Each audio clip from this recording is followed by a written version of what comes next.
Good morning, Africa, the 12th of April, 2025.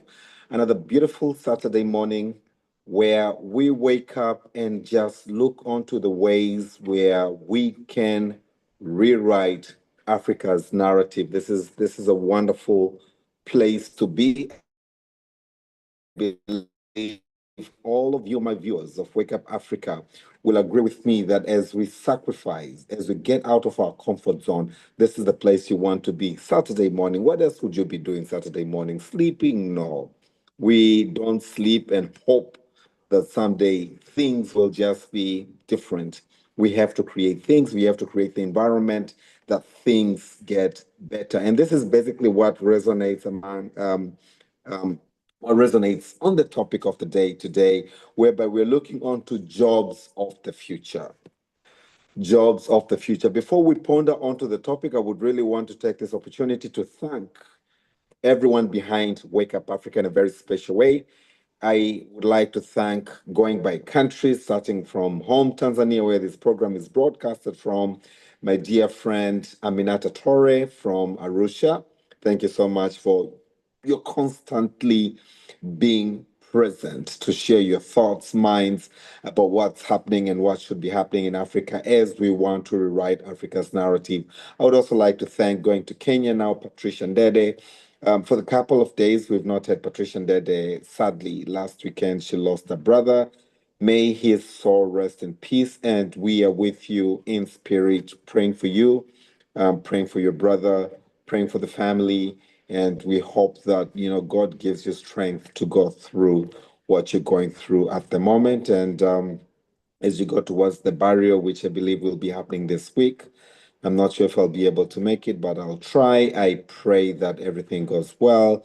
I would also like to just cross over to Uganda, Alan Subi. Alan Subi, as soon as you join onto the call this morning, I hope you will be able to join onto the call this morning. Um, we'll have something for you. I wouldn't wish to preempt it now, but in a very special way, I would like to really thank you for constantly being on Wake Up Africa and sharing and pouring your hearts onto it. I would also like, in a very special way, to thank my very own friend from Rwanda. This is Jean Remy. Thank you so much. And we always constantly look forward to your contribution, look forward to your sharing. It's always very valuable, and we don't take anything lightly, and we appreciate. Wake Up Africa brings Africa together. And this is why we are celebrating all these heroes. Allow me to call them heroes because they dedicate all their time to being onto the program so that Wake Up Africa gets insight from different parts of Africa. I would like to really thank my brother Elliot. Elliot has never missed a show whenever he's possible, whenever he's around, he's always and constantly there. And this is the commitment that Africa needs to really transform, to really change, to really show that we care for ourselves and we care enough to drive our own agenda. I would like to thank Anne Maneno from South Sudan, Collins from South Africa, Mr. Talks from Nigeria. They've been in and out this show and that show, but whenever they have time, they're able to join. But in a very special way, Esa from the word go dedicated his time to ensuring Wake Up Africa is there. It's happening, and I would really like to thank Noreen. She's in the US of A. We had a great time last week. We all remember where she was able to come in and chip in onto the leadership discussion that we had last week. I hope she will also be able to make it today. If she will, she'll also be joining us. We are always and constantly delighted to have her with us. Now, as we are starting Wake Up Africa today, Saturday, the 12th of April, 2025, 7 to 9, pondering on rewriting Africa's narrative. And we're looking on to the jobs of Africa, jobs of the future. I believe you all wonder jobs of the future. So, what's with the jobs of the future? Everything is with the jobs of the future. And what we're looking on today is what is our preparedness as the continent? What is it that we're doing now? What is it that we're doing now that will inform or that will prepare us for the jobs of the future. Now, question one is, what is it that we're doing now? Question two is, what are those jobs? Question three is not just about the jobs. We're looking onto the jobs that will propel Africa to the next level. Okay, so it's not about any job. They are jobs, okay? But it's not about any jobs. These are jobs that will propel, will advance, will move Africa into, the global arena. Do we need to go to the global arena? Of course, yes, we need to go to the global arena. So today we want to ponder in the next 1 hour 45 minutes of Wake Up Africa that are left since we started a few minutes ago. Sorry for a slight delay, technical issues here and there, but we want to really look onto the jobs of Africa. But as we look onto the job of Africa, what is it that we're doing now to prepare for the jobs of the future that will propel Africa, will make Africa more competitive? This is Wake Up Africa. And I'm delighted yet again to really and remain grateful to all of you, my viewers, in a very special way. My mother, Mrs. Beatrice Makani, thank you so much. You're one of the biggest fan of Wake Up Africa. Jolene Mtalo from El Sawedi, thank you so much. Constantly being online, listening and being present for Wake Up Africa, following, you could be up and about, but still tuned to Wake Up Africa. And this is, again, the spirit of Africa. This is what we want to bring onto the page as we are discussing what it is that it takes to really be the Africa that we want to see. So looking onto the AU, they are already onto the Vision 2063. Anything beyond today is the future. So AU is promoting Vision 2063. Tanzania is working on Vision 2050. Countries like the US of A has, a vision statement of 200 years. I do not know from when, but 200 years, whereby, they focus, they concentrate on making sure that that is where we want to be. And I'm sure there are edits here and there because the world is just, what transpired yesterday may not necessarily be relevant today. Steve Harvey says, whatever you learned 2 years ago is irrelevant today. Whatever you learn today will be irrelevant in 2 years. So keep on learning, and that is what we do. So to kickstart, allow me to quote, my dear viewer, one of my favorite quotations when it comes to thinking about the future. I am not sure the name of the person who gave us that quotation, but I bless that man. I really, truly bless that man. For he said, the jobs, the future is there for those who prepare for it. The future is there for those who prepare for it. The future is there for those who prepare for it. What does this mean? The future is there for those who prepare for it. And it's beautiful. I can see some showers. Oh, I love this rain. I love the rains. I love the rains. So we're blessed yet again on a beautiful Saturday morning with showers. Showers it's a sign that God is there, God is with us. We take the blessings. Now, the future is there for those who prepare for it. What does it mean? If you prepare for the future, and I was 2 weeks ago, I attended a workshop, and I was telling the participants of the workshop about preparedness. Life is a journey, and every day is a new journey, and I'm sharing that with you this morning. Now, if life is a journey and every day is a new journey, what does that mean? That simply means that every day before you begin the journey, at the very beginning of the day, you've got to make sure that you've got a very good planning. Where am I going? How am I going? How will I get there? When will I get there? What do I need to get there? Now, when we say the future, is there for those who prepare for it. It means we have to prepare now for the journey that we want to take now towards where we want to be later on or in the future. Okay? Future is there for those who prepare for it. If this is the trip we ought to take, we also have the adage in Africa that says the journey of the 1,000 miles begins with the first step. So before you make that first step,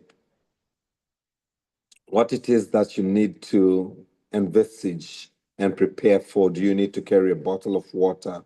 Do you need to take changing clothes? Do you need to take an umbrella? It's raining. It's raining.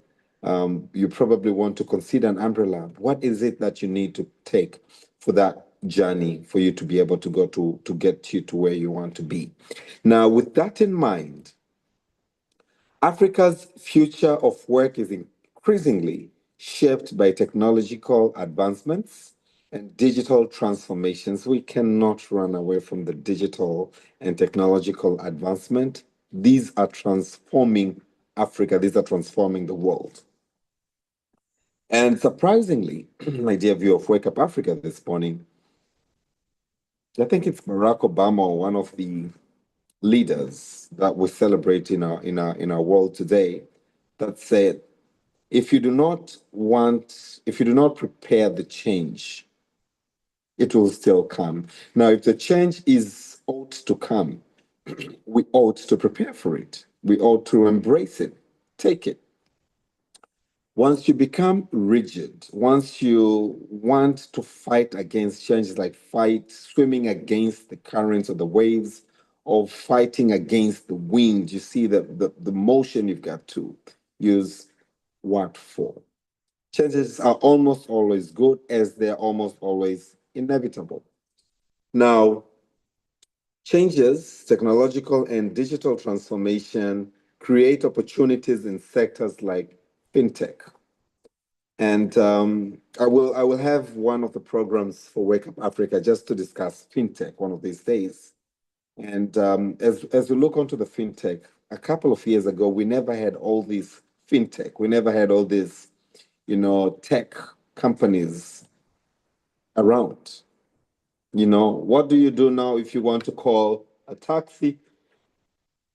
You go onto an application. What do you do when you want to withdraw money or transfer money? You go onto your mobile wallet or you go onto your banking app, your bank's application, and you do the transaction. A couple of years ago, I'm happy that I'm traversing through generation whereby I personally lived at the time when we had books, the smallest passport books, where you would go with it when you deposit money, they write on that book, deposit certain amount of money, signature, and a stamp. When you withdraw, they write date, withdraw, amount you sign that you've withdrawn. Okay? I had that. That was my first account. Then we've moved now into doing transaction over the phone. Fintech, propelled, being brought about by the advancement and digital transformation.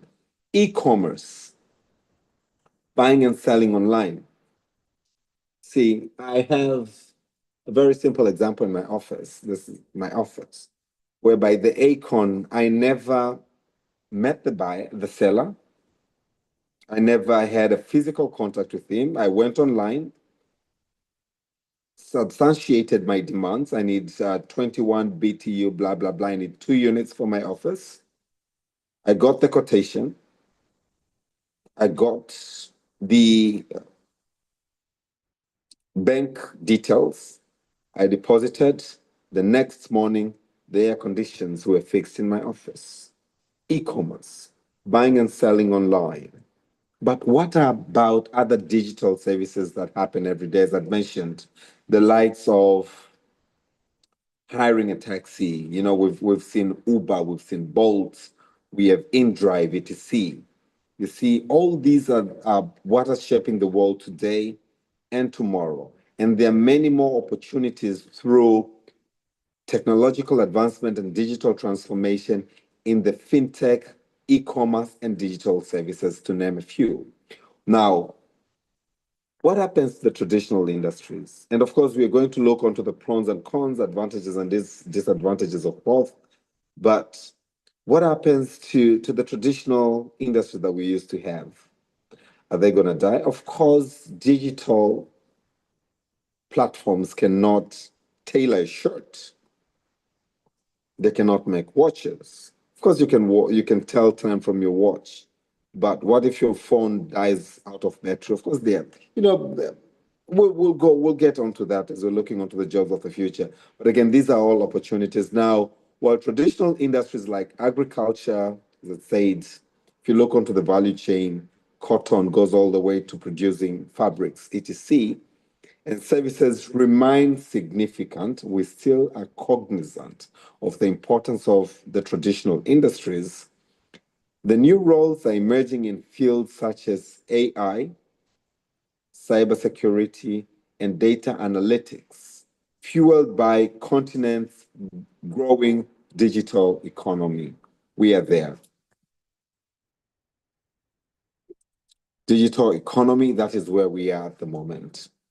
I will repeat this statement. I'm happy that, you know, we are cognizant of traditional industries such as agriculture, such as the service industries. You know, you have your mobile phone and you want to travel abroad, anywhere. Your mobile phone can give you an access to the taxi that will get you to the airport, the ticket that you will use, the taxi from where you are flying to your destination, be it the hotel, be it some office, etc., back, etc. But your mobile phone cannot carry you to that region. It facilitates your transportation. Okay? The service industry. You can order food through your mobile phone, but your mobile phone cannot cook that food. You say, for instance, those using iPhone, Siri, I want a burger, and their burger appears. So while we are cognizant of those traditional industries, including the service industry, you see, your mobile phone cannot give you the security, cannot protect you, etc. Service, your mobile phone has content. Yes, you can go onto the mobile phone, you can open different applications, learn. But can you give a mobile phone to a toddler and expect that the toddler will be able to know how to walk, how to speak from just having a mobile phone by them? What can a toddler know of searching on multiplication, algebra, etc., etc.? So we are cognizant that we still need our teachers, we still need our pilots, we still need our lawyers. You can Google, yes, or go onto any search engine online and look onto, certain case that is similar to you. But can you go to the court and say, Judge, this happened, this is what I want to do, this is how you should judge my or rule my case, etc. No, it doesn't work like that. We'll still need the lawyers, we still need the doctors. You can read about what is troubling you. I have a headache. What could be the cause? I have this illness. I have this and that. What are the causative agents of that? How can I get rid of that? But you would still need to go to a pharmacy. You would still need to go to the hospital, depending on the severity of the issue, etc. If you break your limb, you still need someone to attend it. If you need a pen, you can go onto your phone and order, but you'll still need someone to deliver, but you will still need we still need the service industry, etc., etc., etc. So the service industry, etc., etc., remain significant. The growing digital economy comes as an enabler, comes to enhance, to enable all this advancement that we're talking about now. Now, the future is there for those who prepare for it. What are the jobs of the future? But we're not only looking onto the jobs of the future, we're looking onto the jobs that will make Africa competitive. We're looking onto those jobs that we have to envisage now that will prepare Africa into the global markets. Last couple of, I think 2 weeks ago on Wake Up Africa, we were looking on to Africa being net importers than net exporters in what it takes. So we're looking for jobs that will make Africa net exporter, that will make Africa come onto a balance of trade. You know, it's trending now all over. Everyone is talking about trade barriers, etc., tariffs, you know, America, China, America against other nations. You know, now what is it that we could have as Africa that could really position us as to bring us to a level of an equilibrium of trade, of being more of exporters than importers, like we do in fertilizers. And kudos yet again to countries like Morocco and Egypt for being, you know, net exporters, making Africa as a net exporter of fertilizer. So looking onto all these factors, and you know, it's mesmerizing how this is coming through. So I want us to look onto now jobs of the future in Africa. We've seen and we continue to see the digital transformation and the rise of digital economy in Africa.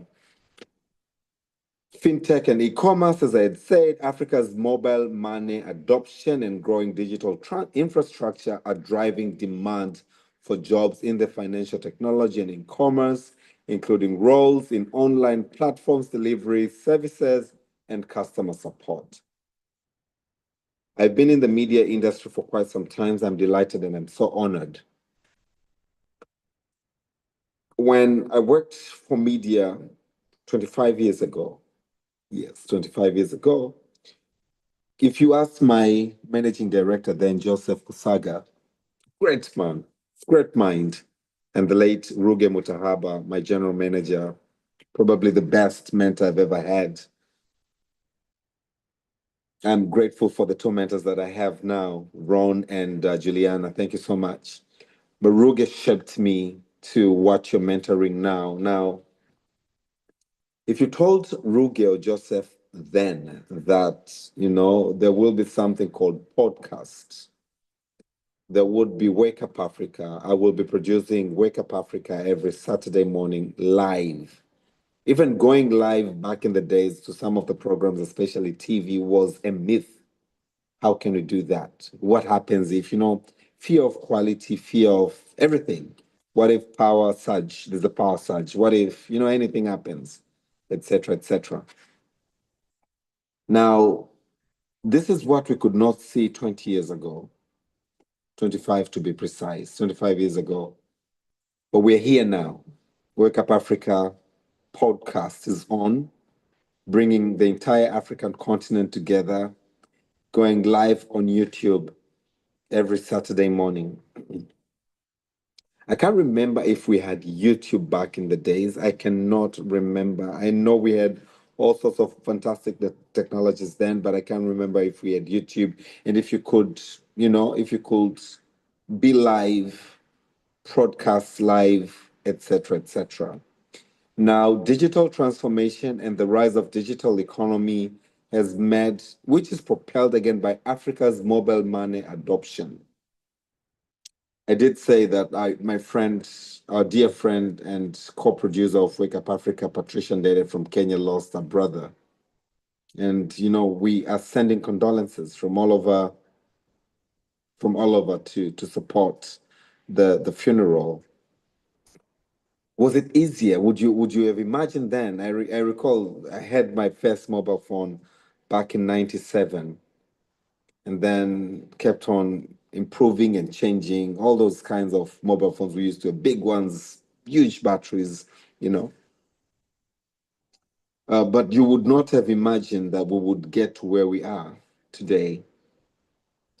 Looking onto the digital services, the gig economy, the outsourcing of digital services are creating opportunities for individuals with digital skills in areas like content creation, customer service, and more remote work.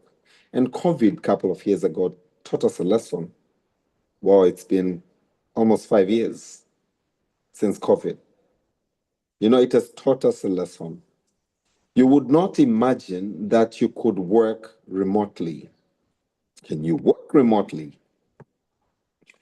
Can you hold meetings virtually? You know, we had one or two applications back then. We had Skype, you know, we could make calls, but now it's like that, you know. So looking onto the digital skills, some of the jobs that we have now and the future, and how we need to prepare is how do you, my dear viewer of Wake Up Africa, assess yourself in your digital literacy. You know, and I like to use the example of our very own Vice President of the United Republic of Tanzania. He's doing, you know, his studies on AI. You know, he's retiring from active political life. And he's still, you know, at that age, he still says, no, it's, you know, the world has come, the world is digital now. Everything we've grown to a digital economy, and I have to abreast myself. I have to keep up. What is your digital literacy? What are your digital skills? You know, these are the things we have to ask ourselves constantly as we look onto the jobs of the future for Africa. And not only jobs of the future, but these jobs that will propel Africa to the next level. You know, I'm looking onto I'm looking onto number three, the other factor, looking onto, remember, the data science analytics. Data, everyone is craving for data. Everyone is craving for data. Imagine you're saying that I'm going to a certain region, not knowing where that region is, not knowing how far that region is. How will you even know the gas that you require if you're going by road? You know, yes, I'll put a full tank, but a full tank does not guarantee you will go beyond the mileage that you have for that tank. But when you have a data like, so I'm going 2,000 kilometers, along the way, after every like 50 kilometers, there's a petrol station. So if I need to refuel, if I need to this and that, I will be able to do this and that. There's a place I'll stop over for a meal. There's a place if I need a sleepover. There's a room. Or if there's security, I could crash in the car, sleep for a couple of hours and go on, etc., etc. Everyone is craving for data. Data is, what do they say? Data is the new bloodline. Data is the new bloodline. Yeah. Now, data science and analytics, again, another skill that will take you there. You know, we're looking for data analysts every day. When you have this information, what does it communicate? Okay. Data should inform. It should not just be there. Data should inform. This information, what is it communicating to us? Now, the growth of data-driven industries is creating demand for data scientists and analysts who can interpret and utilize data for decision making. Tanzania and many African countries recently underwent population census. You see, so when you have the census, what what does that tell you? Okay, so you already know, like in Tanzania, 2022 we were 62 million, and it was able to again project by the time it comes to 2025 with the given trend now again data with the given trend of population growth, they're able to now say we've gotten to approximately 65 million people. So, and it goes further to saying that, in 2050 or in 2030, it's going to be certain amount of people in Tanzania, certain amount of people in Uganda, Kenya, Rwanda, Burundi, South Africa, Nigeria, South Sudan, etc. In Africa, 1.3 billion people in Africa, etc., etc. Now, it's not about the number. When you have the number now as an African leader, when you have the number now as the person responsible for anything, policy, etc., you're now able to say, okay, we have a population growth. We need now to look on to how we are going to demarcate the area so that the increasing population does probably not go on to the reserved area. Maybe it's a game reserve. It's a national park. So we need to think of those factors. We need to think of, putting facilities like social services, schools, hospital. The population has increased. They need to have a school nearby. They need to have a hospital nearby. They need to have, a police station nearby. You know, now with the population growth, you should be able as African leader, as African mindset to now be able to say we need data scientists as well as data analysts who can interpret and share the information, share the knowledge, share the insights for decision making purposes. What is this data telling us? It is telling us that given these trends, in a couple of years, we will not be able to feed this growing population. Okay? Given this information, in a couple of years, there will be so many number of people that will not be in school, that need to be in school. You see? So are you now thinking on how to, and again, if you really are keen to get the jobs of the future, if you really are keen to be of the future towards where the future is taking us, this is where you want to run to. Data scientists, data analysts.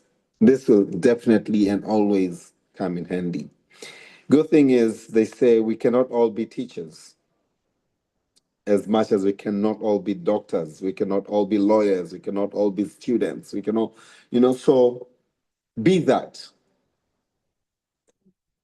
Looking on to key sectors and emerging industries of the future, again, as we're looking onto the job of the future, Wake Up Africa, 12th of April, 2024. And again, delighted to have you watch, to have you follow, to have you listen to Wake Up Africa this morning.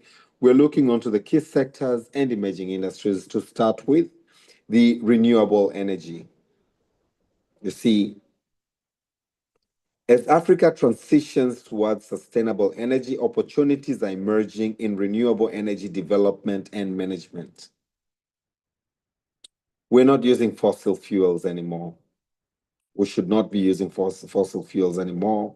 The ozone layer is being depleted by all these emissions, etc., etc. But we're chopping trees to making charcoal, using it as firewoods, and then climatic changes, etc., etc.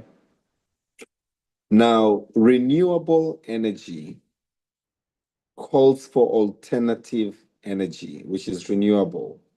So the use of solar, the use of hydro, the use of, all sorts of alternative sources of energy to producing, to creating energy in Africa. Okay? Not fossil fuels, because you're burning. And because you're burning means you're emitting. And when you're emitting, there's a depletion of ozone layer. But again, there are all these healthy, hazardous, healthy practices that, we've seen a number of people in uh, different diseases coming out of, using too much charcoal, being exposed to so much smoke, problem in breathing, etc., etc. You know, but again, all other social norms. When you go to chop trees, it could be dangerous for you. What if there's snakes and other animals? But we're not looking onto that. But we're looking onto the dangers of chopping trees, which have continued to regulate the weather. We've seen weather changes recently, etc., etc. So renewable energy is another emerging industry. So you want to invest, look onto renewable energy because that is where the world is going. You want to invest, look onto the healthcare and pharmaceuticals. Now, we've gone on to the traditional farming. We've gone on to the AI and other technologies that are being used to improve healthcare delivery and diagnostics. Yeah, so I was looking onto something on my phone the other day on YouTube actually. I go to YouTube to find a lot of knowledge, lots of knowledge in there. And as I was searching for what I was looking for, then I saw an app ad that says download this app, you're able to check your blood pressure, just from the phone camera that you have, put the thumb there. And I was like, wow. So we do not need to go to the hospital or to buy those gadgets you wrap on your hand to check your blood pressure and all. You all need a phone with a camera. Download this app, put a thumb.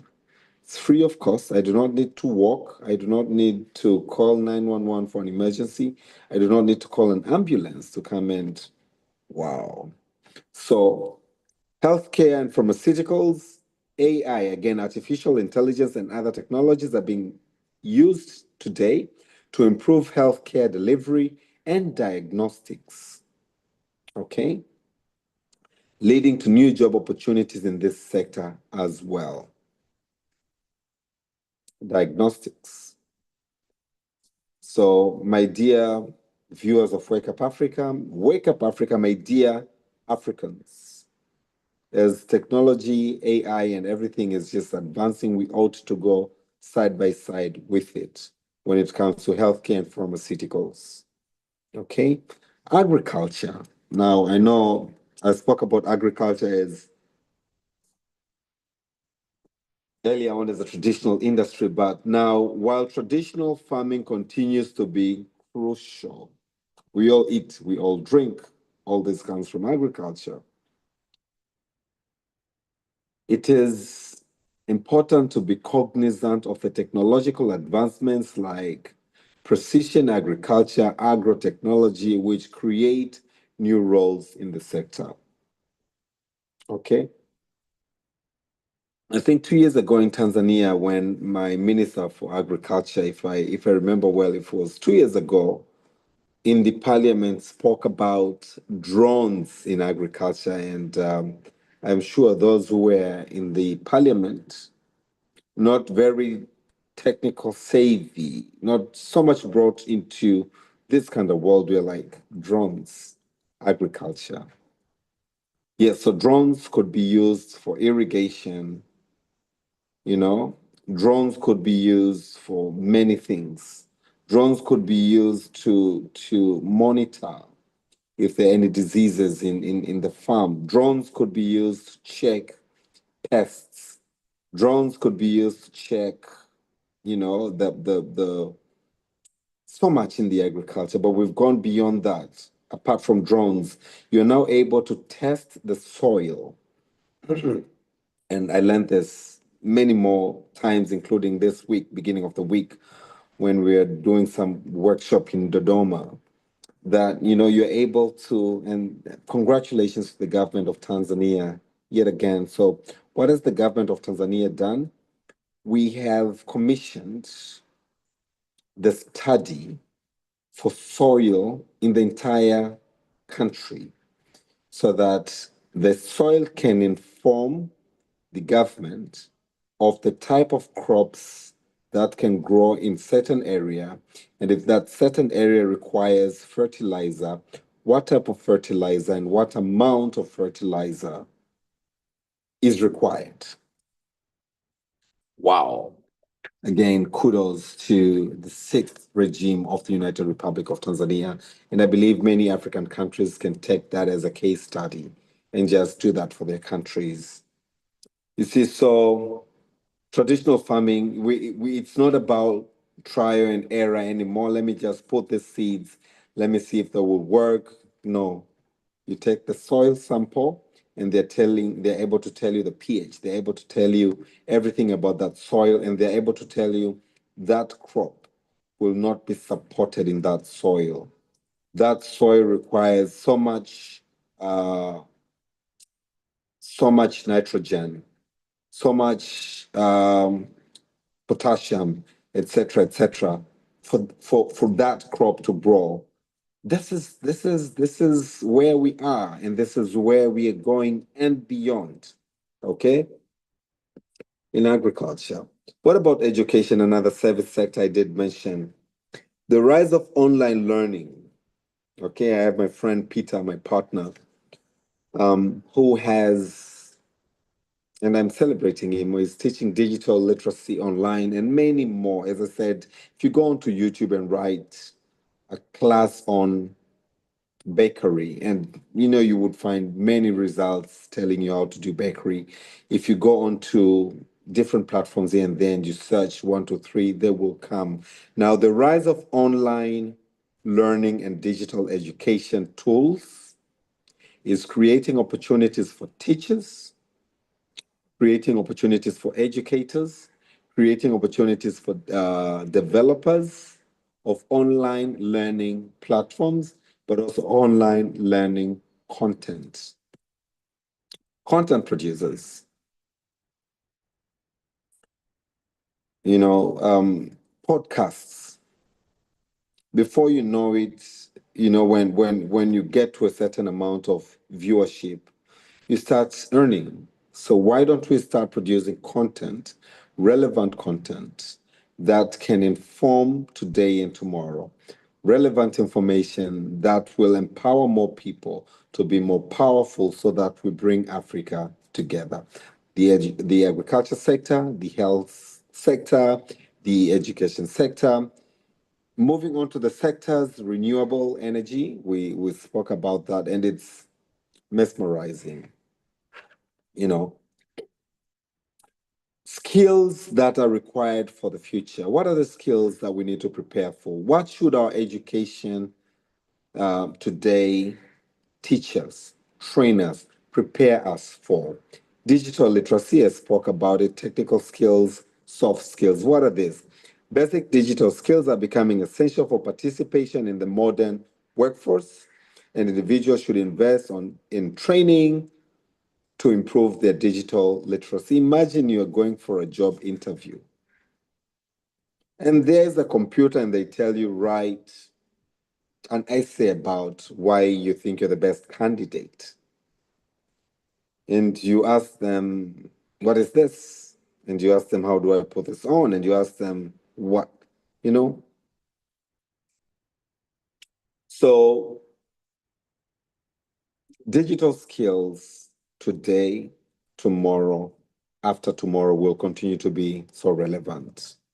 Question is, it could not probably be you, or you're probably looking at yourself as an old-timer BBC, born before computers. Are you also helping the generation that is coming after you and that is after them to acquire those digital skills? My kids are like, Dad, we want to go to a coding school. I'm like, I do not know what coding is, but by all means, please proceed. Okay, technical skills, in demand technical skills, including programming. My mom did programming back 25 years ago or more, probably 30. She did programming in Australia a long time ago. And the programming is Steve Harvey said, whatever you did 2 years ago is not necessarily relevant today. What we're doing today will not be relevant 2 years to come. So it's interesting that programming, the programming language that she used, she speaks about it, and I'm mesmerized the passion that she has when she speaks about it. COBOL, that one. It's still critical. They still use the COBOL language to design the programming language today. Web development, people will still need to go onto the website to search for this and that. You want to sell something, you want to buy something, you go online. So web development is another technical skill of the future. Data analysis, I cannot overemphasize data scientists and data analysts being the next people that we'll be looking forward to hiring in the world. And again, when you're a data scientist, you do not even need to think of employment, because anyone who wants to the data to be analyzed will come to you as a consultant. That's the beauty about it. Will come to you and say, "Yo, Mr. Consultant, we have our data here, and we're wondering if you could interpret our data for us. We want to know what is this. So we've done our research, or we want to do a research on 1, 2, 3. Things are not going as we anticipate them to go. So how can we go about it?" Okay, so those are data scientists and data analysts. Those are technical skills, but also issues of cybersecurity. We all know that we are bombarded by cyber crimes. We all know there's been a lot of hacking. Sorry, it's not a good example to use, but allow me to use, because I got exposed to it. A couple of young, what can I call them? Can I call them thieves? Can I call them geniuses? Went into a university system, and it's a system whereby they're able to now say, "Austin, you've not paid your fees. Give a certain amount of money," and the system will read, "You've paid your fees." Da, da, da, da, da, da, da. You go to the bursary and you tell the bursar, "Yo, I do not have any outstanding. Let me check in the system. You're right, your fees is clear." So your results, you've got C's and D's and E's and F's. We go into the system, those kids went into the system, da da da. A. You're like, yeah, distinction. But how? The physical copy here says you've got a C. How do you have an A? How do you have a distinction? So those kids, we have them Tanzania, we have them everywhere in the world, into cyber crime. So cybersecurity is another area that a skill that is required, a technical skill that is required as the skill for the future. What about other soft skills? Now, communication. I'm happy that I'm training communication. My cohort is ending today from Thursday, and they're every month. Communication skills, public speaking skills, you know, creativity.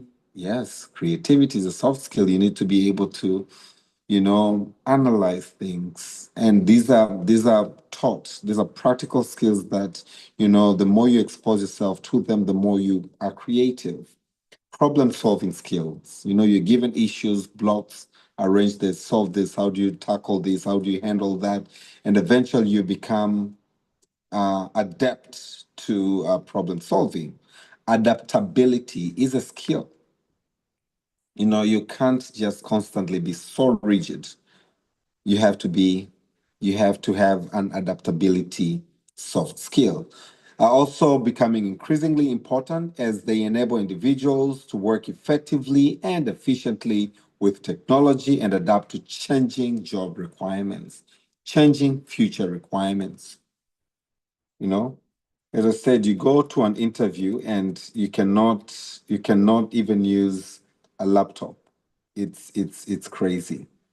My dear viewer of Wake Up Africa, it's 8 o'clock, and I celebrate everyone present this morning watching Wake Up Africa as we're looking onto the jobs of the future. The jobs of the future and our preparedness.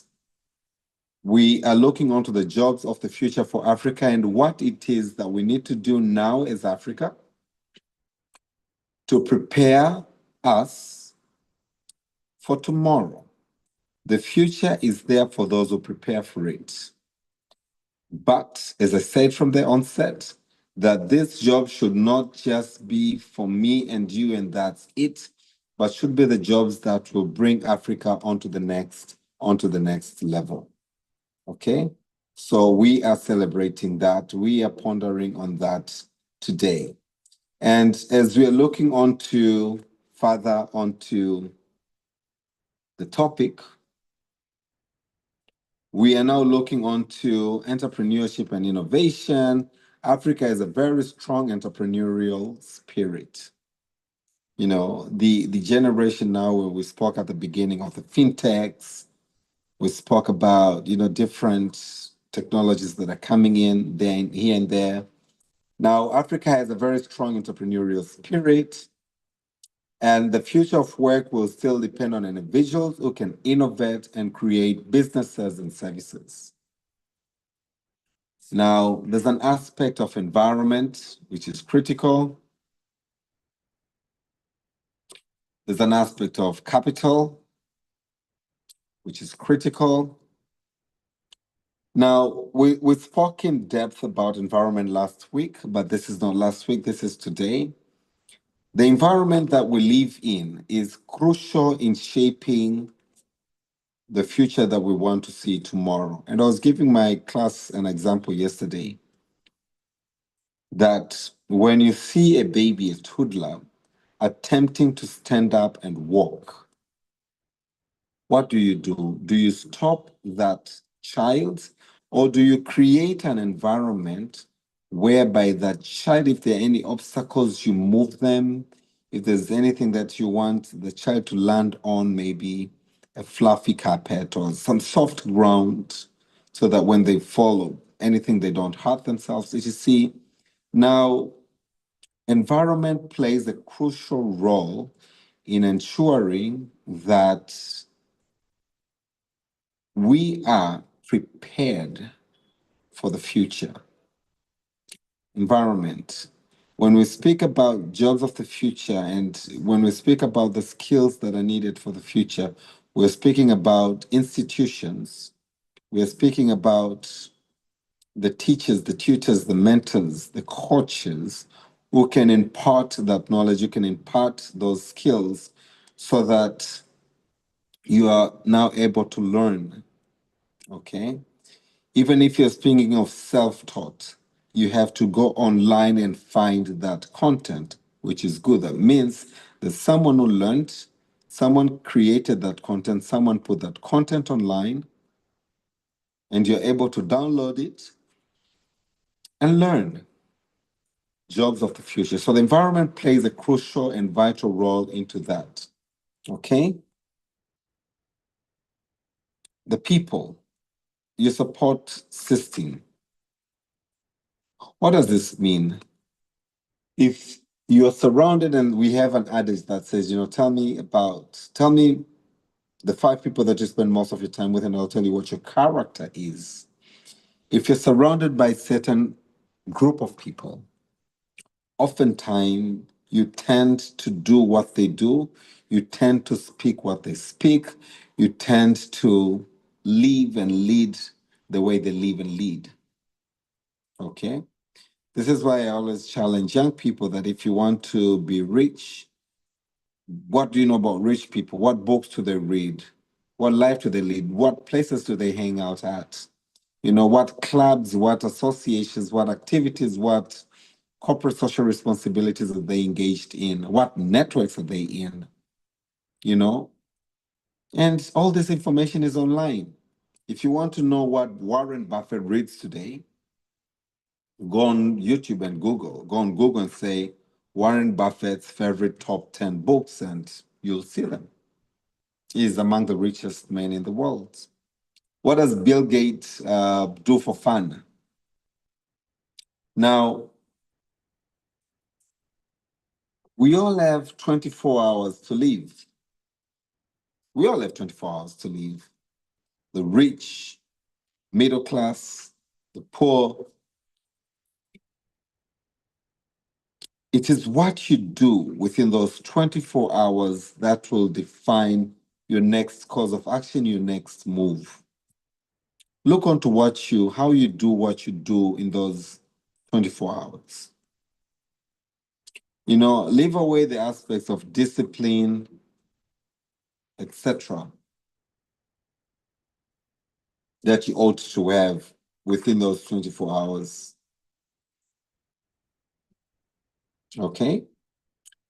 This is Wake Up Africa, Saturday, the 12th of April, 2024, as we are rewriting Africa's narrative. We are pondering onto the jobs of the future and what is required of us now so that we are not in shock tomorrow. How is the Africa's environment now? And when we speak of environment, those who did what we call PEST in analytics, analysis. What is the political environment now? If we live in an environment where there's no peace and stability, definitely what is in your mind constantly is fleeing. My security, my safety, and my safe here. This is why, my dear viewer of Wake Up Africa, keeping and maintaining and fighting and doing whatever it takes to maintain peace in our African states is crucial, is important, is relevant. Because when you live in peace, you're able to even think. You're able to even get a good night's sleep. You're able now, from a good night's sleep, be of a good health. You are able to produce. Imagine now, as I'm producing Wake Up Africa, and then there's a gunshot or there's a bomb somewhere close. What will I do? I will run for my life. And what will become of Wake Up Africa for Saturday, 12th of April? Like that, gone. Now, political environment, peace and stability, tranquility, just when you see there's a smoke, make sure you don't wait until it turns into a fire. Pour water on it, just finish it and don't wait. Okay? When you see people fight, people, you can tell that this is about to get into a fight from just an argument. Try to be that agent of peace. Because I tell you, when they throw chairs, they could be throwing a chair to a person standing in front of you, and that person dodges that chair and it lands on you. How could you have avoided that? Is just coming in between the two parties and tell them, yo, man, we're better than that. Let's get civil for once. Let's discuss. What is it that is bothering you? And I'm delighted got exposed to arbitration, and I loved that. Before you go onto the court of law, you meet and you agree that, yo, this is my issue. This is my issue. Where do we meet? Now, you only go to the court of law to those issues that you've not agreed upon. Arbitration. Should have studied law. I loved economics and couldn't go into the combination that we have. Sort of like define, if you did not do certain subjects, you can go to law school, etc. You can go to certain degrees. It's ridiculous because they were looking onto the jobs of the future. They look onto the opportunities and you go for them. That should be the case. Now, another aspect on environment is the economic environment. Okay. We looked onto the political environment, and my plea is peace, keep peace. Now, economic environment is all aspects of commerce, trade, finance, economic policies? Are they in support of what you want to do? Are they in support? Is our economic policy now conducive enough for us to be able to create jobs of the future? What is your government's policy on fintech? Okay. What is your government's take on digital, the rising, the overgrowing digital economy? Are they in support? Do we even have a ministry for ICT? We have it in Tanzania, delighted and honored. What about in your country? Okay. Policies, economies. Are the financial institutions technical savvy? Are they able to serve you from remote? I'm delighted I hosted one of the events by one of the banks in Tanzania, whereby I was amazed. I was in an awe the entire time, whereby you have an application in your mobile phone. You do not need data to use that application first and foremost. You do not need data to use that application. And number two, from your bed in your home, you can open a bank account. Wow. From your bed in your home, you can do monetary transaction. Here, everyone could say, okay, so what about it? Every bank has that. But this one application does not require you to have data. You can be off data and you can go onto that application. Congratulations, man. This is innovation. Now, is the government of your country supportive of the economic environment towards preparing your country for the jobs of the future? Social environment. How is the society perceiving advancements, technological advancement? Are they more resistant to, no, we don't want that? No, let's see how that works.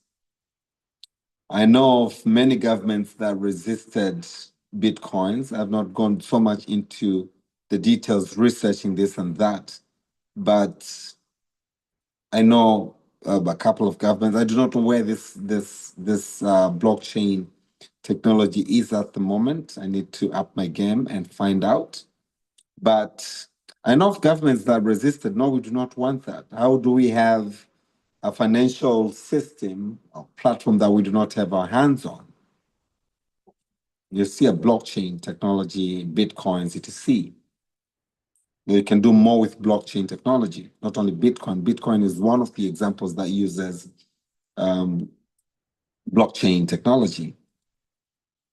Now, is your society supportive of the changes? Are they ready? Are they ready to, buy into the technological and digital advancement that the growing digital economy is bringing into the space? Society can just resist. No, we still want our old ways. We still want to use our firewood and charcoal. Society can resist. No, we don't want gas cylinders in our houses. We do not want vehicles that use, gas, motorbikes or tricycles, Bajaj, we call them, that use gas cylinders. We want petrol and diesel. We want to still produce emissions. We do not want electric cars. And kudos again to Rwanda. My recent visit, I was just moving up and about thanks to my client. I was just moving up and about the electric car. It's beautiful. You do not even know when it is off, when it is on. So when the driver got me from the airport, I got into the car, tighten up my seatbelt and all cool. And he gets in and holds the steering wheel and we're moving. I was like, yo, I did not even see you igniting the car. It was like it was on all along. I really admired that. We have quite a few in Tanzania, but in the discussion that I also recently had, I know many more are coming. The budget last year of Tanzania, I think last year or the year but one, spoke about, you know, tax exemption to those investing into such. So we're going there. So that's the society can say, yes, we are supportive of the renewable energy. We want to use gas and not firewood. We want to use, electric vehicles and not diesel fueled engines. We want to use gas in our industries and not charcoal, etc. We want to use electricity cookers and not firewood, and some of us could still be wondering, but the price for electricity is rampant. You could be right, but we've gone to an extent, this is why I said electric cookers, that those who are already looking onto the future have produced cookers that use very little electricity to cook beans. We all know beans take a longer time. Beef, it takes a longer time, etc., etc. So technology has it that we have cookers, we have inventor technology in our air conditioning. So it regulates the usage of electricity. Is the society receptive of the changes that the world is bringing? You and me are to think about that. Now, another factor under environment on pest is technology. Close to what I've said in advance, but are we embracing the technology or are we resisting the technology? Are we happy to move on to, if I say 12 to 13 to 14 to 15 and now 16? Some of you, I know you've gathered what that is. Or we're saying, no, we are good with this. Now, companies that research and put a lot of money onto research and development have been those that have been able to pass through the test of time over the years. They go to people, consumers, and ask them, so you're using our products, where do you think we need to develop this product? And I say, well, I think if you did this and that, it would have been more better. If you look onto your competition, they're doing this and that. And I think, if you want to grasp that market as well, you ought to consider this and that. They go to their drawing board with data. Again, I love data. I love just, data. They go to their drawing board, put the data together, analyze the data, and come up with a solution that, we are on 15 now. 16 should have these features. What does it take to have these features? They go, they bring the scientists, they bring the tech guys, the gurus, and all that, day in, day out, looking onto that. And before you know it, when they launch 16, that is all they tell you. We have a new feature on our new product, which is now, if you're running at the speed of light, our camera can capture that at the speed of light, because we've been able to put the megapixels, this and the language that they speak. My goodness, Lord. Now technology is, whether you like it or not, at your doorstep right now, and it is knocking, it is honking right now. Are you ready to open for it? Are you able and ready to open your doors? As I spoke about my personal experience, banking experience back in many years ago, where we had booklets, size of a passport. to now the bank that I just spoke about is paperless. You know, you would imagine back in the days you would go into the bank and fill up bank name, bank account number, branch name. Imagine you're at a branch and they ask you, what is your branch name? Why? What for? And date. Today, I'm here to do the transaction today. Should I put yesterday's date? Will you still give me money? Banks open up, and I mean, I commend this bank and congratulations. Then they ask, how much do you want to take? So you feel that I want to take 10,000 shillings. Put your signature. Of course, it's me. There's your signature. Of course, security, etc. That's fine. So you've put 10,000 in words, then you've got to put in numbers and all that, and then you hand it over to the bank teller. The bank teller goes into the system, and then it's 10,000. They take it, put it in that machine. Brr, brr. Then put your signature there and you sign again, you know, and there's your 10K. You get a notification on your phone. You've deducted 10K from your account. If you do not know this transaction, please call this number, etc., etc. Technology is there. So this bank has gone on to, you just go to a bank teller and give that bank teller your account number, zero, da, da, da, da, da, da, da. And the next question the teller says is how much you want to withdraw. 10K. Da, da, da, da, da. Pop, pip. There's your 10K. There's something on the side. Please sign. You're good to go. Because if you go onto the banking system, borrowing my banking experience as a former banker, the system right there has your picture. The system right there has your signature.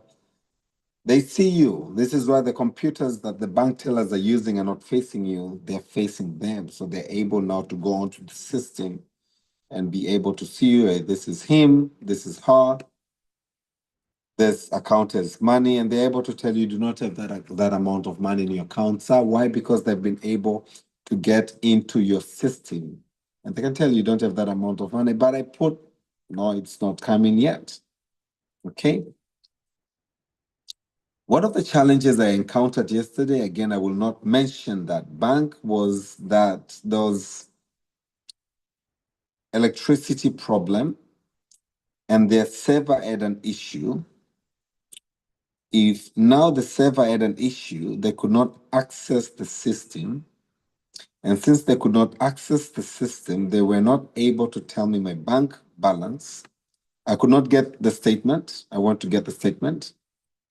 Austin, go digital, go online and download the app, and you can get the balance from. Yes, and on that, I need to do that. Thank you for reminding yourself, Austin. Now, I was wondering, I have money, but I cannot get access to my money in the bank. Why? Because the system is down. And yes, I could have an app, but because the system is down, not even the app was supported. They could have advised me, but they did not. So, well, sorry, we had an issue, power saver. We were working on it. We'll be back in a couple of minutes. Appreciate it. Walked out. Went to another bank and managed to do what I had to do. Now, technology in an environment needs to be embraced. You run away from it is like running, as I said, against the wind or swimming against the waves, against the currents. When you embrace it, it's like you're telling now wind, push me, give me that extra push that I need as I'm going. And it gives you that push. So as we speak of environment, my dear viewer of Wake Up Africa, as we're looking onto the jobs of the future for Africa, political environment, economic environment, social environment, and technological environment, PEST, abbreviated as PEST, has to be conducive to embrace the growing digital economy. Under the economical environment, allow me to also bring the aspect of capital. Are banks ready and free and willing to give you capital, loans, etc., to start up a tech company or business? What are the policies towards giving loans to startups in tech industries? Okay, etc. Capital. So it's not just environment, capital, part of the environment that should be conducive enough to give and grant access to the young designers, young entrepreneurs, young minds towards becoming technical savvy, towards becoming creators of the jobs of the future. Okay. People, I did say earlier on, tell me 5 people that you spend most of your time with, and I'll tell you what kind of person you are. Critical by all means. Critical by all means. Now, when we speak of people, my dear viewer of Wake Up Africa, are they supportive of, guys, I have an idea. Guys, let us do this. This will address this and that, and it will propel us this and that. Are the people supportive? Do you have the support system? Do you have coaches? Do we have mentors? Do we have trainers? You want to develop a certain skill and you're struggling with it. Do we have people that can mentor you for you to have that skill? My mentor says if you want to learn how to dance, you don't go to a football coach. You go to a choreographer who can dance and they can teach you how to dance well. Equally, if you want to learn football, you don't go to a choreographer. You go to a football coach and they will tell you how to handle the ball, handle the pressure, handle this and that here and there up until you become a good football player. My opening statement in my public speaking class continuously has been, I'm not making you the best public speakers. I will give you the tools to become the best. The more you use these tools, the better you use these tools, the more conversant you are to this tool, the better and the best public speaker you will be. Okay? So when you go to a coach, when you go to a mentor, when you go to a trainer, they give us the tools. They can tell you when you're jogging or when you're running, if you want to go a longer distance, make sure you do not open your mouth, something you had no clue about. And one of the quotations I found myself recently, recalling and connecting to it is when you're ready to learn, the teacher will show up. When you're ready to learn, the teacher will show up. When you're ready to learn, the teacher will show up. Now, people ought to be supportive.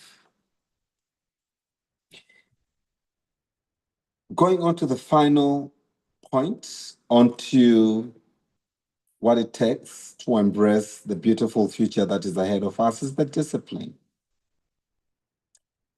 Discipline is that bridge that will move you to the next level. Discipline. I can speak of financial discipline. I can speak of personal discipline. I can speak of learning discipline. I can speak of, being punctuality, being punctual. So the discipline of punctuality is critical. Learning, the discipline of networking, the discipline of discipline. Discipline, that small word, discipline.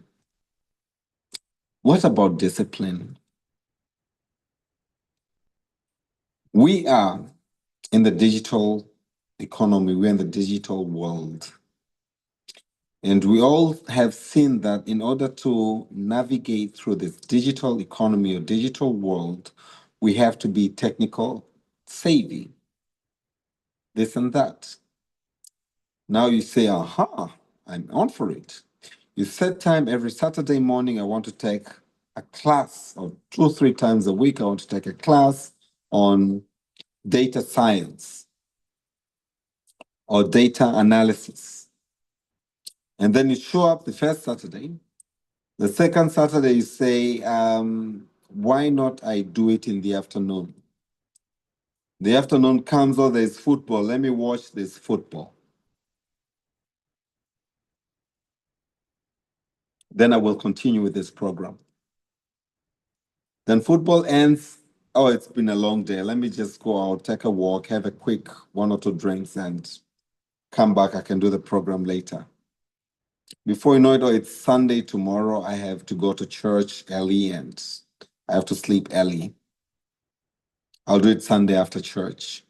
Sunday after church, oh, by the way, I've not seen this cousin of mine, this uncle, this auntie, this friend of mine. Let me go visit them or call them. And it's the week goes. Discipline, as I called it, a bridge, is that demands you to do the right thing at the right time, at the right place, with the right people. Could be yourself. Right thing, right time, at the right place. If we say Wake Up Africa goes live every Saturday from 7 to 9, the discipline that commands is come rainfall, come sunshine. I'm in town, I'm out of town. Wake Up Africa, grateful again for the peace in every country, in every place that I go, in every region that I visit. On Saturday, 7 to 9, I will make sure I'm not on a flight. I think it only happened once. I was running out, I think, when I was going to Addis, and I had to have Wake Up Africa shot. But the discipline now to make sure that it runs, the commitment, the discipline. Okay? I want to build a house. And for me to build a house, I need certain amount of money. Given certain amount of money, that requires me to do savings for a certain amount of time. And you start saving. First installment you saved. Before you do the second installment, you've gone and withdrawn the entire amount. Say, I'll save next time. The discipline. Successful people, one of the traits they have jointly, okay, we differ. Successful and unsuccessful on that aspect, discipline. When they tell you, I will not touch my phone and dwell onto social media for more than 5 minutes, even if someone sends a post, it's past 5 minutes, they will not go onto it. When they tell you, I'm out for lunch for 30 minutes, they're out for lunch for 30 minutes. When they tell you, I'm going to the gym, certain time at the gym, you will find them at certain time, the discipline. Okay? That discipline is crucial to propel us onto the future. Very crucial. Now, another thing that is critical under discipline, as I said earlier, is being able now to know this is where I want to be. Now, if this is where I want to be, what would it take for me to be there? What would it take for me to be there? And you sort of like on your drawing board, stipulate what it takes for you to be there. And as you rightly stipulate it, then you say 1, 2, 3. In order for me to get there, and on my other office, on the wall, you've seen last week or next week, the picture of Kofi Annan. One of the things that I admired the most about him before he became the Secretary General This is what he said. He went back onto the five previous secretary generals of his time, and he went on to knowing what it is that they had, that they became secretary generals. If they had an extra language, he made sure he had that language. If they had certain degree, he made sure he gained that degree. So he prepared for it. He had the discipline to, God rest his soul in peace. He had the discipline to see through in order for me to contest for this high post as the Secretary General. I need to have these skills. I need to have this education. I need to have this job experience. And he literally and simply went for it. There are people that we know who get into volunteering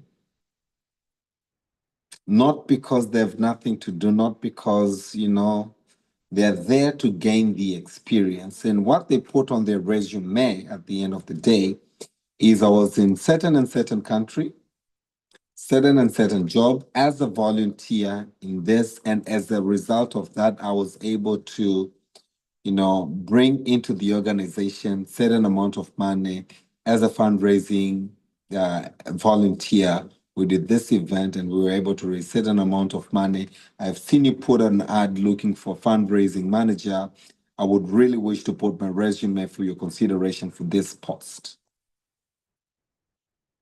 Now, you went into the best university, and I think that happened in one of the famous interviews that we had. I can't recall which one, but I saw it. Yes, you went to a certain, allow me to mention it, it's one of the biggest, I comment, one of the largest universities in the world. Yes, you went to Harvard. But tell us about your experience of this job you're applying for. I think we've seen it was on social media recently. Tell us about your experience on this job you're applying for. Discipline says, I want to apply, and I've given an example of the late Kofi Annan, the former Secretary General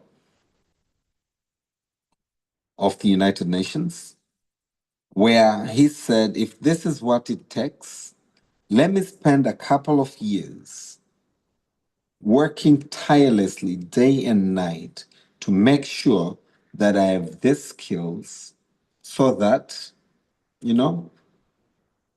after the next one, if I will be ready, or the next one, if I will be ready, I'm able and say, hey, you wanted two languages, I speak five.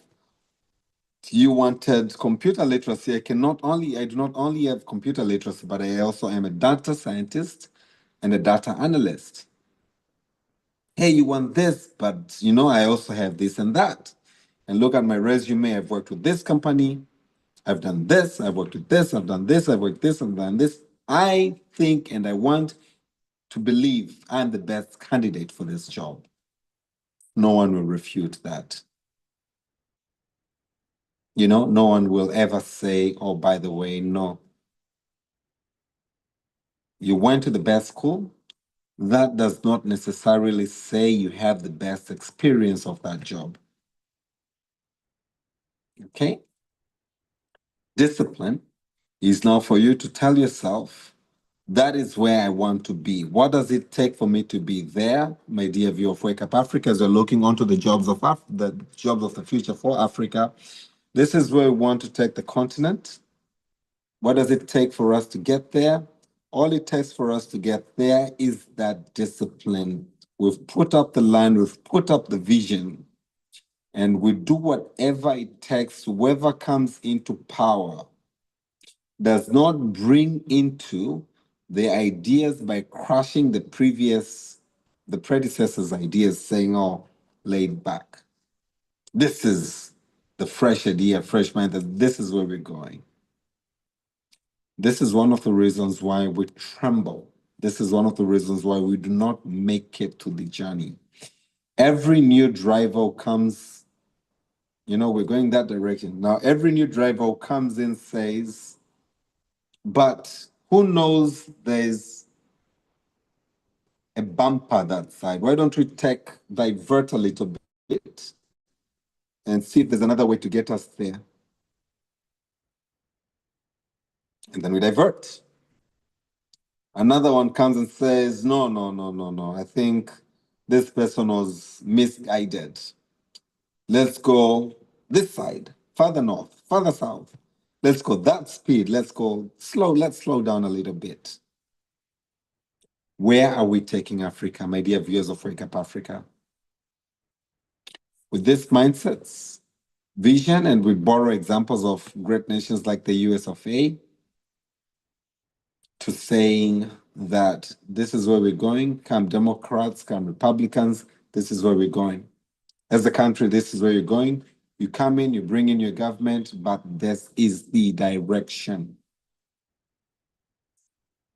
Discipline. So, Wake Up Africa today is looking onto the jobs of the future for Africa. How do we prepare ourselves today so that the future does not come to shock us? If, God forbid, another pandemic hits, we've had lessons from COVID. Out of nowhere, everyone had a mask, hand sanitizers. We used before to hug, to greet. Then we were told no shaking hands. If it is very necessary for you to touch yourselves as a gesture of greeting each other, you can, knock your feet. It's interesting how, the world can shape us. But are we prepared now for any inevitability? Are we able to sit down and forecast? Are we able to sit down and think, where are we going? Are we able to sit down and ascertain what does it take to get there?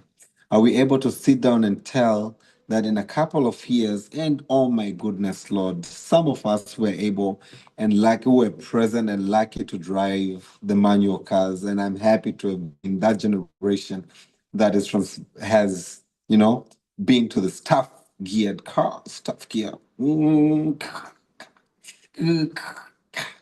Beautiful. I miss I would still crave to have another experience, another drive of a staff gear, manual car.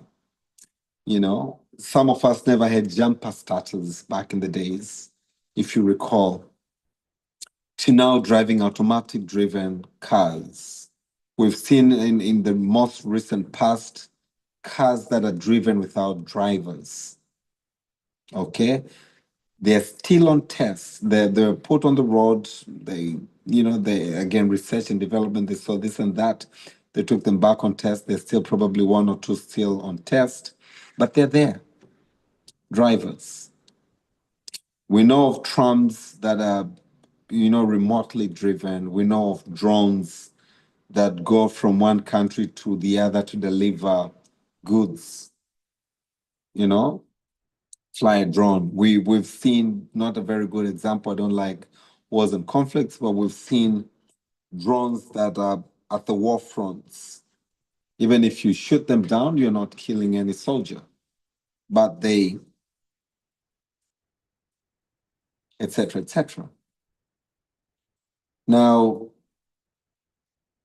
are we able now to sit as the continent and forecast and ask ourselves, where are we going? Where is this world taking us? One step at a time.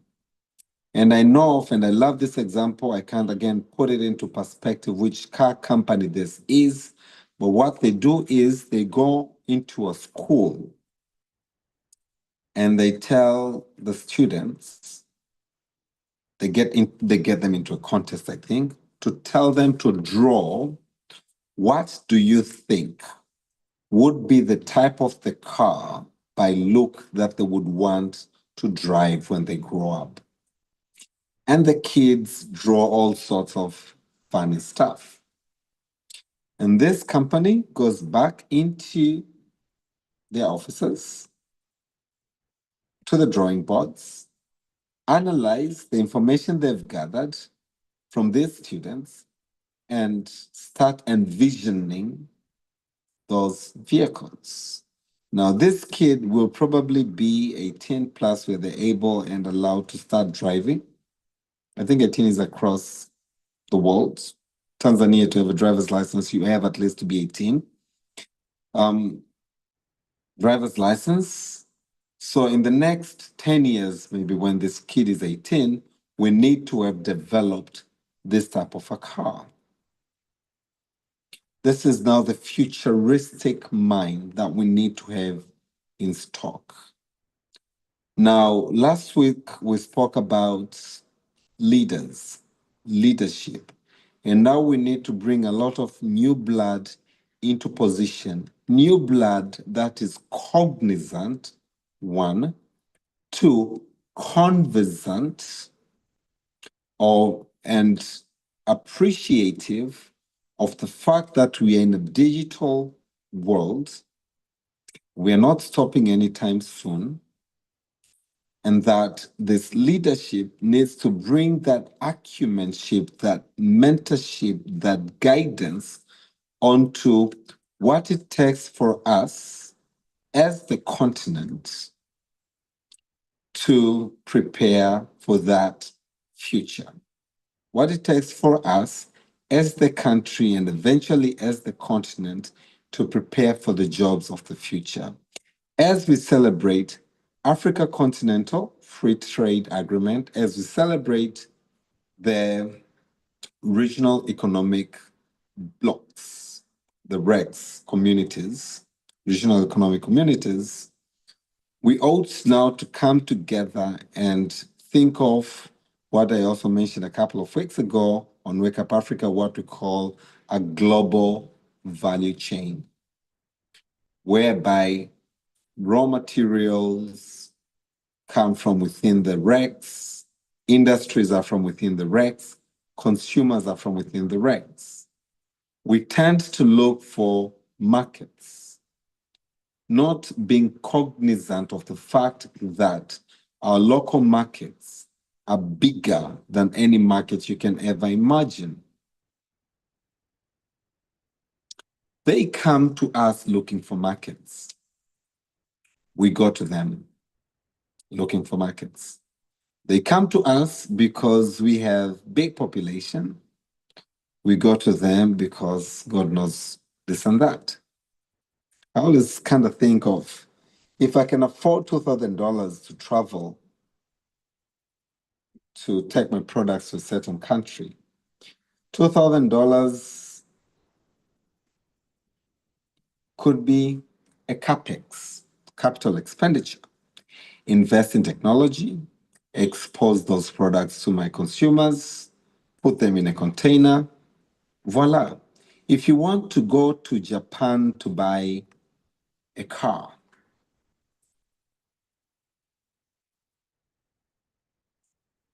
I believe 99 or more percent of the people would go online and look for the car and this and that, see the price, get the invoice, pay, get the transport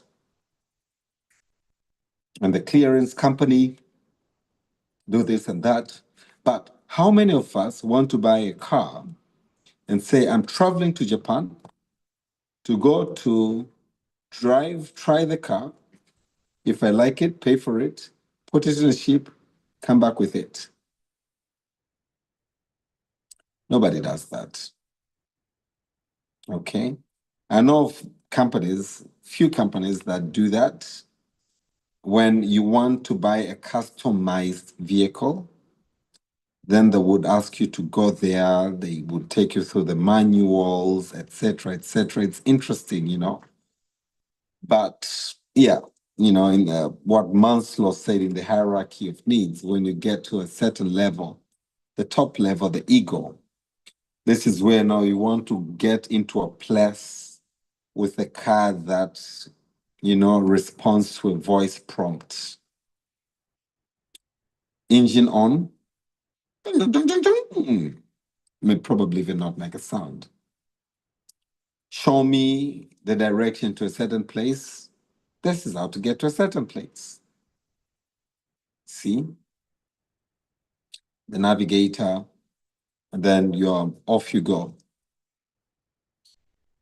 So we as Africa truly have to be cognizant of the fact that the digital economy is in Africa already. We have to get rid of our traditional ways of doing stuff. We don't go stem by stem to do this if there's a drone that can easily and efficiently do that. What do we need to do? Is it uses battery, charge it, and it would go plant by plant and detect there's a problem there. If it is capacitated to even take care of that problem, either spray something or something, it would do that and come back. All that you had to do was sit in the office on your laptop and just watch what is going on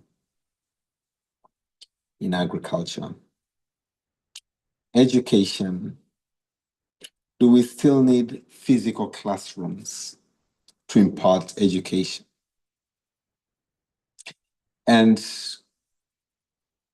we have lectures from all over the world, not necessarily traveling to certain countries to deliver their lectures.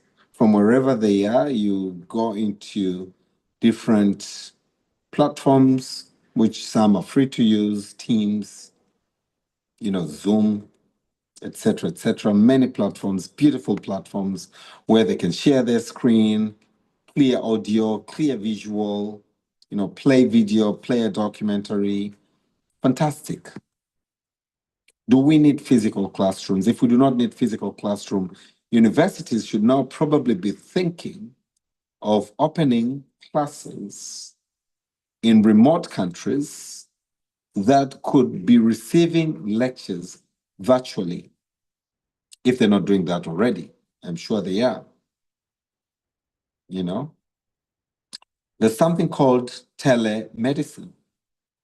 A doctor in India, for instance, can be in an operation room virtually in Tanzania, in Kenya, Rwanda, Burundi, South Africa, Malawi, DR Congo. All that it takes, what does it need? The eyes. Yeah?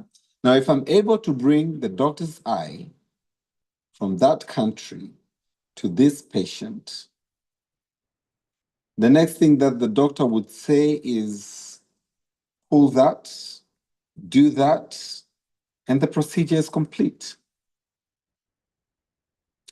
Telemedicine is the world's most developed countries speak about.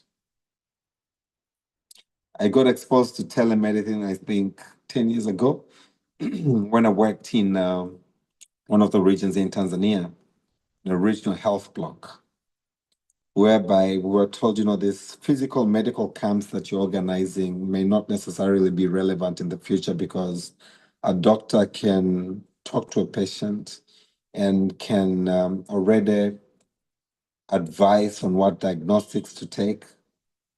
And then you can send the results through WhatsApp or any other means, email, etc. And then from that, the doctor can look onto the results.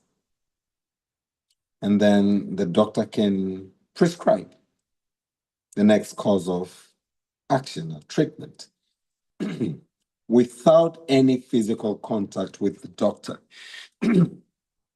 We thought without knowing we're already doing that. How many times do you call a doctor, doctor, there's a blister on my hand. How does it look? Take a picture and send it to me.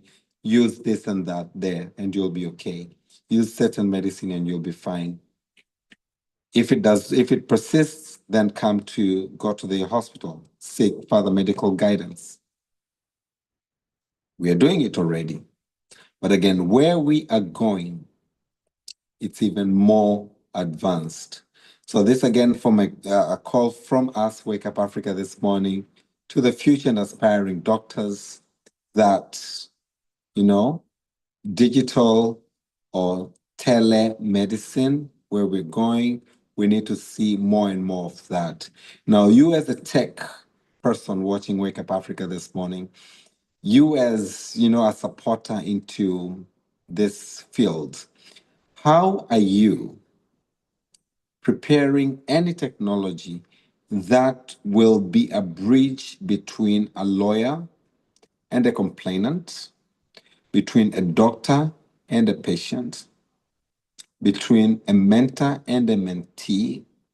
Because when they're creating Zoom and it is evolving over time, when they're creating Skype, when they're creating Teams, they keep improving the applications every day. It's just like on your phone, when your phone prompts you to update this and that, or click to update anything that it does. New features are coming in. That means we ought to see these as likely the next jobs of the future. In the past, we used to go and do land, when you wanted to measure the size of the land, you would go physically and put beacons left, right, and center. It's not happening like that anymore. Technology is so much advanced that you have no idea. From anywhere, you can already buy land which is already with markers, beacons. It doesn't need physical presence anymore. Now, the digital economy has created a space for developers to thrive by bringing or creating digital solutions so that we are able to address challenges of today and future challenges through digital platforms. If digital world is what is embracing us now and tomorrow, what is your preparedness towards embracing that digital world? As I mark the end of Wake Up Africa this morning, I would really once again wish to appreciate you for being with me this morning. Pass the word around, because you move, I move, Africa moves. I move, you move, we all move. And by doing so, we're rewriting Africa's narrative. Up until next time, I'm your host, Austin Makani. Thank you all once again for watching Wake Up Africa. Up until next weekend, see you next Saturday. Bring the same energy, bring the same power, bring the same commitment, bring the same love. Spread the word, like and subscribe, share this information to other people so that we can all be part and parcel of transforming Africa. Thank you and see you next Saturday. We say, Inshallah, God willing.